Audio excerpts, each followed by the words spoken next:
We're talking on these Wednesday nights about the matter of personal work. And I want us tonight to spend time talking about how do you start a conversation about the Bible. Now, there are all different kinds of approach. Sometimes we hear of those who use the direct approach. Somebody told me a story recently about a brother who was out knocking on doors. He used what you call the direct approach. He said he'd knock on the door and he'd say, "Are you a religious person?" And if they said yes, he said, "What church?" And they would tell him. He said, "Now you want to stay in that church, or you want to go to hell, or go to hell, or do you want to go to heaven?" That is the way to end a religious conversation. And sometimes we have that attitude ourselves. If I just have a religious discussion, and if I can just shut the other person up, if I can just say something that will shut that person down. Jehovah's Witness knocks on your door and you know that they're there and they may not be honest. You don't have that right to make that judgment. You don't know what their heart is really like. But if you'll stop and you think about that person in relationship to that, it's not to shut them down. Their souls out there. But let me begin with this kind of introduction. There is a tendency in our minds to say, well, here's the way I do the best kind of personal work I can do is I just want to live the right kind of life before them, and my life will convert them. There's easy for us. If I'll just be in amongst my family and those that are around me, if I will be that kind of individual that just sets the right example before them, and I'm not diminishing at all the setting the right kind of example. But a Muslim could do that same thing, could it not? You take any person in denominationalism, and if the godliness, and you may have to put that word in quotation mark, but if we think the godliness that we live before them will bring about their salvation, we're not thinking clearly. And I'm saying all that to say that you will never cause that person to change their lives until sometimes you start a conversation. I think it's rather remarkable. I want you to think about this. It may be that those that are around us, and we think, well, they might be surprised if I talk to them about the Bible. They may be more surprised that you never have talked to them about the Bible. Just let that soak in for a while. They've seen your life and seen your devotion, and the very fact you're here at a midweek service on a Wednesday night, you go to church, 3 times as much as they do, or maybe 10 times as much as they do, depending on how religious they are. And it may be that they're saying, I wonder why he or she has never said anything to me about the Bible. And then our fear is, well, if I say something, I'll say the wrong something. I didn't have time to Google this, and some of you who've got your smartphones may want to Google this and find out how many times Thomas Edison, who invented the light bulb, how many times he put the wrong filament in there to make the light bulb burn. And somebody said, "You've wasted your time." And I thought the number was 1,000. When I started to put it down in my notes, I said, that cannot be right. So in my notes, I just wrote down many times, and I'm convinced it was 100, that the number I read was 100. He used 100 different things for that filament and he said, no. Said, I learned 100 things that would not work before I worked out the thing that would work. And so it may be that our fear of I might say the wrong thing is not really fully understood. It might be a good way of us learning how not to do it. Now, it's not up to us to pick the words. People are not going to be overly impressed by the fact that you use the right words. It's the fervor and the conviction of your heart they want to hear. If your house were on fire, would you want a third grade dropout or somebody with a PhD to come into your house and tell you the house was on fire? My answer is yes, but not one more than the other. If my house is on fire, I don't have to know that the person who's telling me my house is on fire has majored in English and they can speak like the Queen. Doesn't have to be that way. And so sometimes we shelter ourselves by saying, well, I just don't want to, I want to figure out exactly what I ought to say. And if we stay at that point, they won't be converted. And that's the reality. And remember this, the Lord sent me not to, you know that verse. The Great Commission does not say, go into all the world and baptize every creature. And Josh, the thing that you really helped me see is that there's wayside soil, and that kind of soil needs the gospel as much as the most fertile field there is. The kingdom of heaven is like a man sowing seed. And the expectation in our hearts should be that there will be far more rejections than there will be acceptance. And so if that's true, if I said, well, I tried to do this or I tried to do that and I haven't had any success. Oh, yes, you've had success every time. Success is not setting up the study. Now, that's our mind. I'm not successful as a personal worker unless I can set up the study and ultimately lead to the conversion of that person. Was it here or was it at Polishing the Pulpit or some other place that I've been recently that said, imagine Noah preaching 100 years. David, this may be something that you said. Imagine Noah preaching 100 years and you get to the end of the 100 years, how many folks has he converted? Well, his family, and that's it. And yet, if we'll stop and look at that, was Noah a successful preacher of righteousness? Yeah. You think he didn't give everybody who's around him a chance to know the truth? Well, the answer is yes. The Lord sent me not to baptize, but to preach the gospel. But sometimes we have trouble in bringing up the matter of religion to people. Brother Gus Nichols said, I try to see a sermon in everything. And whenever Dave and I were working on talking about all of this, I thought about what Brother Nichols said. And I thought about how often Jesus in His life made spiritual points about everything. You got your Bibles out. Look in Matthew chapter 4.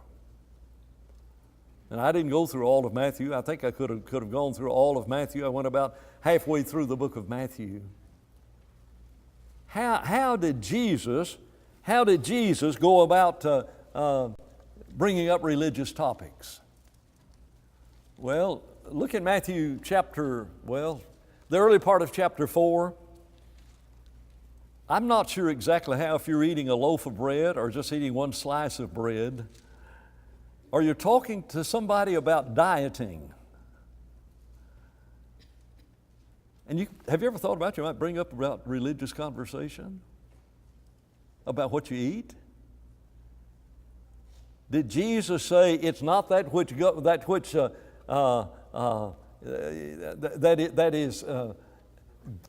taken into the body that defiles a man, but that which comes out of the heart? But in this, I thought about Jesus talking about bread. Man does not live by bread alone.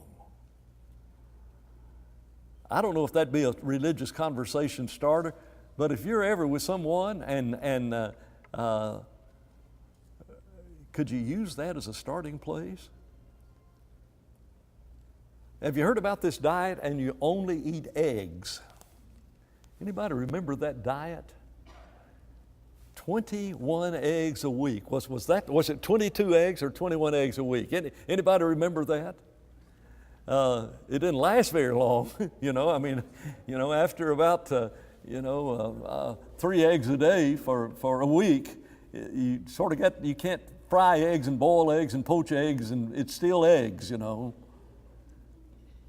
But there might be a possibility when you're just sitting around talking to somebody and say, I've been thinking about that. Have you ever thought about what Jesus said about man shall not live by bread alone? I don't know if that's a conversation starter or not. But it could be. And that's sort of what I want to talk about tonight is how do you start this conversation instead of just talking about who's kneeling or not kneeling at the national anthem or things of that nature, to try to bridge the gap and head it over into a religious conversation. Look in Matthew chapter 4 and look down, look down at verse 19. How did Jesus start a religious conversation? Have I got the right verse?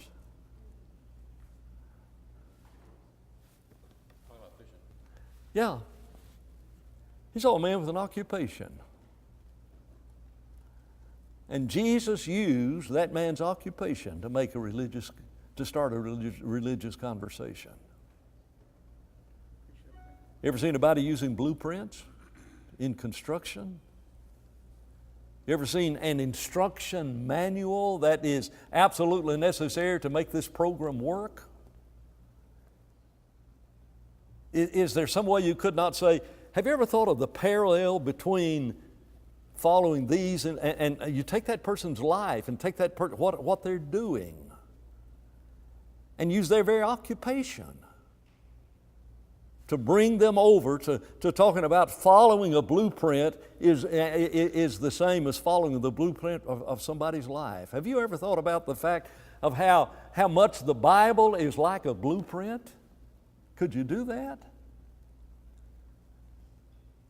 What I'm trying to say is, Brother Nichols said, I try to see a sermon in everything. And we won't have time to look at everything that's in Matthew chapter 4. But is it possible that I'm overlooking the way of just, and I don't mean just constantly always bringing up the Bible, that's not what I'm talking about, but to make the point and to say the point in such a way. Here's a manual. Is there a manual for life? Somewhere down here I've got about the rules of football or baseball or whatever it is. Could you at a sporting event say to an individual about, isn't it amazing how you can play football anywhere in this world? I think it's rather remarkable that they played American football in England this last Sunday. Could you use that? Could you talk about the fact that you take the rules of football to England and you play the exact same game that's played in America? Is there some spiritual application of that? Brother Joseph, take the rules of American football and take them to England or to India, and you can play American football. That's not a new sport. It's an old sport in a new place. Is there not some way for us to just start looking at the things that are about us?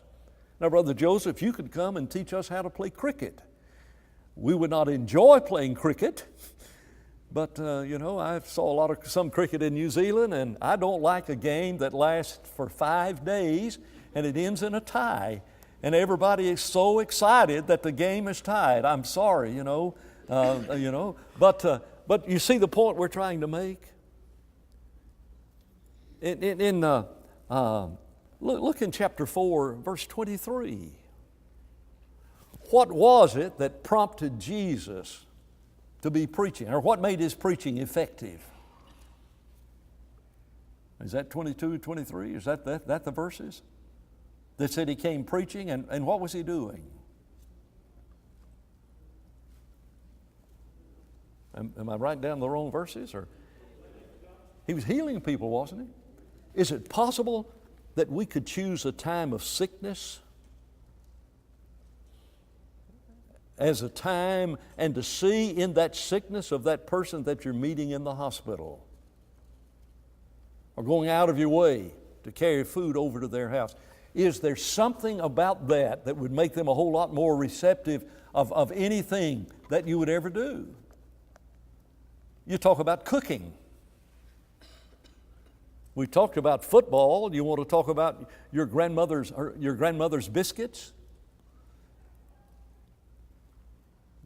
Is it possible that you could say, I found my grandmother's biscuits and I wish you could have tasted the biscuits I made last night. And I just got to thinking that if I didn't follow my grandmother's biscuit recipe, what if I followed God's recipe for the church? I want to see a sermon and everything. You look at what Jesus did in relationship to this, and you ever put salt on food or anything? Ever been sitting at a dinner table and there's salt there? Sitting in a restaurant, there's salt there? Did Jesus say anything at all about salt? Is there any way to talk about, have you ever noticed you've got too much salt?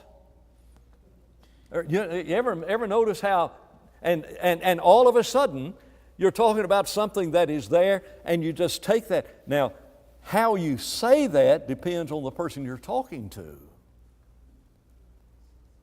And that may not be the type of approach that you would want to use. I mean, it'd be bad to be sitting at a table and there's salt there, and you say, "Well, I'll make you fishers of men." There's just something that's not congruous there in relationship to that. And you and I need to have an appreciation of the fact that Jesus, in his preaching, took ordinary kinds of things. In Matthew chapter 6, the latter part of chapter 6, I put 24 through the end of the chapter, Jesus talked about birds. I know nobody reads the bulletin, but one time this year I wrote a good bulletin article, and I talked about the hurricane. And in one of those lulls, wherever there was the chains of, the bands of rain were coming through, I stepped out the front door, and guess what I saw? I saw 4 birds fly across. Is there a spiritual lesson in that? That's the very thing Jesus talked about. And so we've got a hurricane, and we say to that person, "Man, I saw something really amazing. And here's what I've thought of." And then you just make the argument, is God as concerned about those birds as he's concerned about me? What we've got to do is to find where that person is. And from that, lead that person to a conversation. Now, I put down several things from Matthew chapter 6, verse 1. I talked about the Hollywood style of givers. These people give $1 million to do something, and giving out of their abundance and sounding the trumpets ahead of time. And so that's something that's in the news, and you should say, you know what Jesus said about that? You know about the widow's mites? And all of a sudden, all of these things that are around us can immediately be used to turn the conversation to a spiritual use. He saw the birds and the flowers. Remember the lilies of the field? Beautiful flowers. The beauty that God's put in the flowers, or the beauty that God's put in the sunset. The heavens declare the glory of God, and the firmament showeth his handiworks. I saw the most remarkable sunset. You say this at work. I saw the most remarkable sunset I believe I'd ever seen last night. And I just got to thinking, you know, if you can photograph it, it doesn't do it justice. And I stood and I watched it, and every 5 minutes it changed. And it was really different every time I saw it.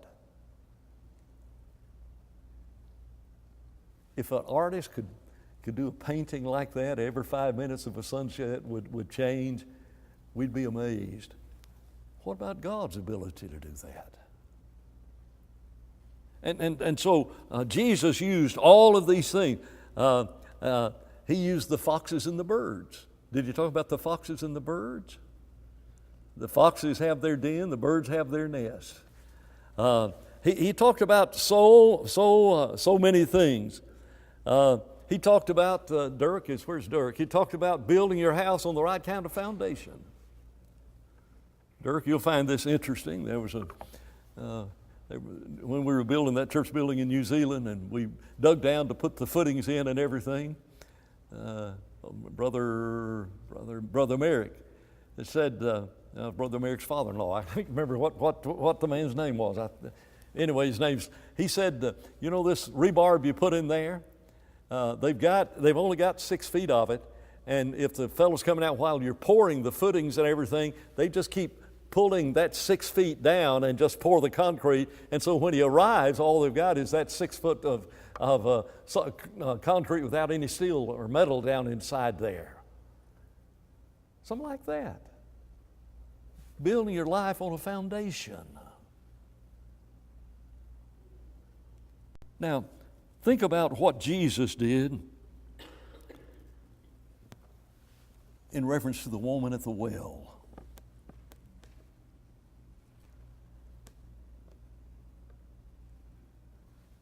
Is it possible that if we could think through what Jesus did, that we might be better soul winners? Here's a woman, immoral, 5 husbands and living with the 6th man. She's come down there to get water. And Jesus said, "Give me water to drink." You know the result of that? The result of that was a religious conversation that had started without ever thinking about that religious conversation being something that needed to be said. What did Paul do in Athens? How did Paul start, at least the sermon that's recorded there, how did Paul start that religious conversation in Athens? "I perceive that in all things you are very religious. For as I passed by and beheld I don't want to say icons, the objects of your devotion, I saw an altar to an unknown God." Is it possible that you could say to an individual, "Why do you do this?" when you hit a home run? You understand? If you weren't looking, I'll ask it again. Why do you do this when you hit a home run? Does it make a difference if it's left to right or right to left? I don't know if left-handed people do it differently the other way or not. What you've done, you started religious conversation. What about this one? Since Paul talked about the objects of their devotion, what about, tell me about your church? Does that start a religious conversation? And all of a sudden, instead of you ramming the Bible down their throats, they're in the affirmative, at least in the beginning part of it, telling you about, well, why do you do this? What's the reason for this? And ultimately, you're headed to starting a religious conversation. But all you've done is exactly what Paul did. He marched through the city and he said, "There's a sermon right there." That's not a sermon. That's personal work in a public way to the masses that were there. But all that is personal work. Here's one. Tell me about your salvation.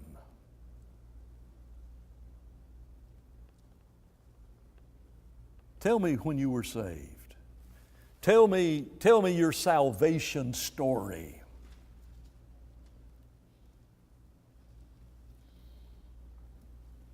And don't try to answer them when they're telling their story. You know, Gorman's salvation story was, when I was an infant, I was sprinkled. And my response to that was, after a few minutes, Gorman, are you sure? I don't know if he'd ever even thought about that. And he said, well, I got a baptismal certificate. In fact, the next time I saw him, he brought his baptismal certificate to me. And I said, where'd you get this? He said, my parents gave it to me. I said, did they ever lie to you about anything else? Now that's knowing Gorman's heart. I wouldn't say that to anybody to just anyone, just to any individual. But what about the kind of an approach that I believe is the most powerful thing we have in converting people, and that is the restoration plea of going back and restoring the New Testament church. Last Sunday, we have this couple that come in and clean our house twice a month. They were here at services. I think they'll be back this Sunday. They're from Venezuela. She's more religious than he is. All he'd ever seen was Catholicism. I think he's an atheistic Catholic. I don't know how to describe him, but in the conversation, he's very limited in his. I don't mean very limited, but he's limited in his English and everything. And I just tried in the 5 or 10 minutes I had in the 4 years to say, this really had to be different from anything you've ever seen. Yeah. If all you've ever seen is the hierarchy of the Catholic Church in Venezuela, could I tell you why it's different? You know, there were not always these denominations that are here. And folks, I believe this is the strongest way we possibly can of getting people to see what this church is all about. I said, you know, before there was ever Martin Luther, there were not any Lutherans. And before there was ever a John Wesley, there were not any Methodists. Well, what did you have before there were ever Jehovah's Witness or, Ellen G. White and the Seventh-day Adventists? What if you just went back before you had any of that? What was there? And you keep going back and back and back and back and say, well, Jesus started a church on this earth. And I used to dread when people say, well, why don't you have instrumental music down at your church? I believe it's one of the greatest door openers there is. Can I take just 3 minutes and tell you why? And then you say, Jesus started a church on this earth. And he said, don't ever change it. And when you read the Bible, you read the New Testament about the New Testament church, they never had it. And what we're trying to do in this place is to restore that church. Folks, you don't have to know all the arguments about instrumental music. That's the introductory. It's probably a second step beyond this matter of come and see. Do you not think that folks in the denominational world, do you not think that they're fed up with the reverends. I love telling people, well, now what's your name? Oh, my name's Dan. That's what my mother called me. And I said, don't call me Reverend Dan. I said, you know why? There's just one reverend, and he's up there. I cannot help but believe the average man in a denominational church that is with a pastor that dominates everything that happens in the church and demands the chief seats in the synagogues and wear special clothing and to be called of men rabbi and rabbi, that the person sitting in the pew doesn't resent the fact that that man is just a man like we are. Well, what if we went back to the way it was back then? And so I talked to that couple in Venezuela, and I said, you know, in the Bible times, you never had to go to some man and confess your sins. And I looked at Carlos and I said, Carlos, it must really be hard to go and tell some man, and it's none of his business what you've been up to, and to tell him all of the sins of your life. What right does any man or any church have to know about that in your life? I mean, everything he's seen of Christianity has turned him away from Christianity. And his comment, if I understood him, was, I understand things now better than I've ever understood in my life. 5 minutes. How do you start a religious conversation? 3 words. Come and see. There's not a one of us in here but who can say to others, come and see. And folks, if we are what I think we are at this place, when visitors walk into this building, there's something different about what's happening in this building from what they're usually used to. And there's not any of us that cannot say, come and see. I would beg of you to use the internet. There are folks in this church that use it and use it well. But when David preaches a sermon like he preached last Sunday night, enough is enough. Imagine if 100 of us, imagine if 10 of us, well, let's start with 10. How many friends you got on the internet? You got 200? If you've got 200 friends, I think the limit is it 5,000 or 2,000, whatever that number is of the number of friends. And all you do is you post and say, I heard this sermon. You might want to, it really changed my life. And I know your 200 friends are not interested, and finally they'll defriend you probably. So, but you understand what I'm saying. You take that and you've given out 200 tracts like that. If you got 200 friends. If 10 members of this congregation did that every week, there'd be 2,000 come and see. Now you got 100 times 200, and that's what? Is that 20,000? 4 zeros would be 20,000. Isn't that remarkable? Come and see. And that's really, really important. Second bell's about to ring, and I've got another announcement I should have made, and that is all who are going to Freed-Hardeman needs to meet with Josh down in the high school room, right? I should have made that when the teens were in here in relationship to that. I'm sorry, Josh. I had it in my hands, and some way I didn't make it. If you want to go and tell the teens that might be a good thing right now. I'll excuse you. But you just stop and think about that. When there's something that is special that really means something to you, why do you forward what you forward on Facebook? Because I read it and I thought my friends would be interested in it. Would not your friends be interested? And have you ever sat in an audience and heard a sermon and say, oh, I just wish, and you put that person's name, I wish they could have heard that. Do you know how simple it is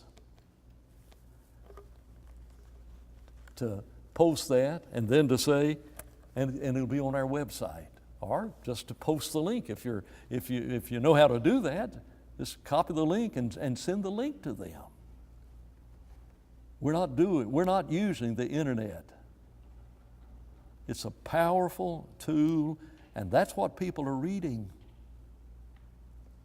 And it, you know, and I don't mean just every day you get up and post something good that's religious. You don't convert people by ramming it down their throats, and don't post that every sermon that David preaches is wonderful and is absolutely perfect, like Tracy thinks they are. I'm joking, Tracy. They are close to being perfect, though, aren't they? David's one of my favorite preachers too. But if you do it every week, it loses its impact. But if there's something that is special that you've seen, all that is come and see. And then when we have something that's really, really special going on, like this weekend, like Super Sunday, to say, we're having something down at church, I want your friends are probably more surprised that you've not said anything than that you ever said it. I want you to think about that. If they know you and they know your life and know that you're different from what they are,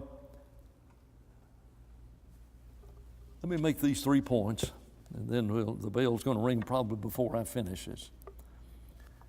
In religious discussions, do not answer questions prematurely. I used to answer the instrumental music question far different from the way I do now. I believe the answer to say that is what would it be like if we just went back and worshiped like they did in Bible times? Don't ever in a religious discussion, I'm talking about at work, well, let me tell you what I think about this.